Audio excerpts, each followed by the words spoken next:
the speech on the longest drive. It's the fear of not knowing how badly injured my son was and imagining the worst case scenario.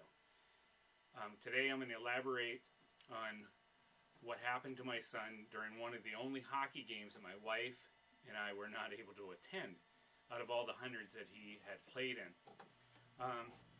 Here's a picture of my son here. It all started on Sunday, 4 February 2007. We had a big going away party or ceremony at the deck for all of the 148 Fighter Wing deploying members, which was about 400 people or so. There's lots of pomp and circumstance there, and a lot of keynote speakers, including Governor Plente, Congressman Oberstar, and Senator Klobuchar were also there. Along with that, there was also the media and TV coverage. The local TV was filming it, and it was all on the news. My wife and daughter were to be in the audience, but my son was going to be at the hockey game that he had a tournament that weekend, and we never missed any until this day. We let him go with another hockey player and hockey mom, which was a friend of ours. I remember sitting in the audience watching the ceremony, and the colonel came up, tapped me on the shoulder, and says, "You have an emergency." And she escorted me down in front of everybody and out the side door and then out a long hallway. And I'm thinking to myself, you know, what's going on? I don't know anything at this time. The ceremony was later in the day, and I had to go to work prior. So I went to work, and the wife and daughter were going to drive themselves separately.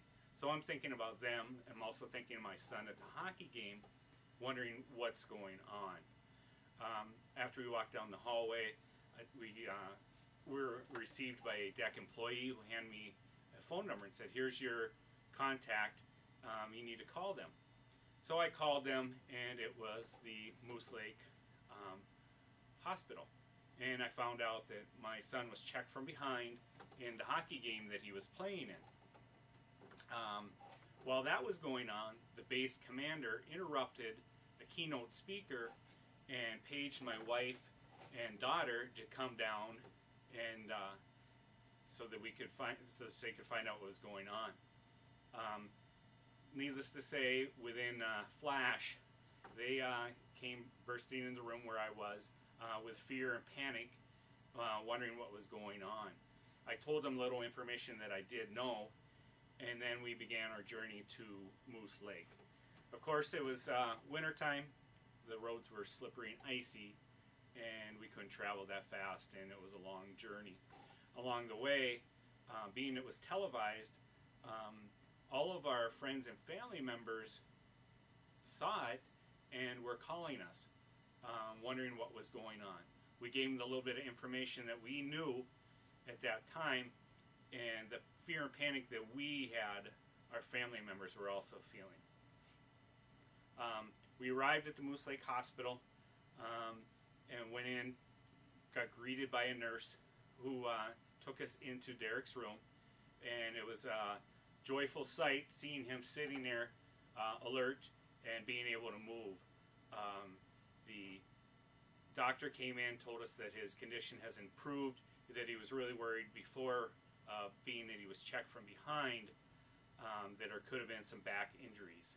And here's a picture of the family.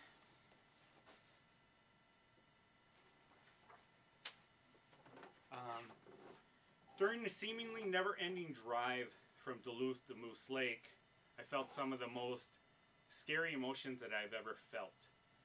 We have all been in those circumstances and felt worst-case scenario, and I don't think a day goes by that we as parents don't ever stop worrying.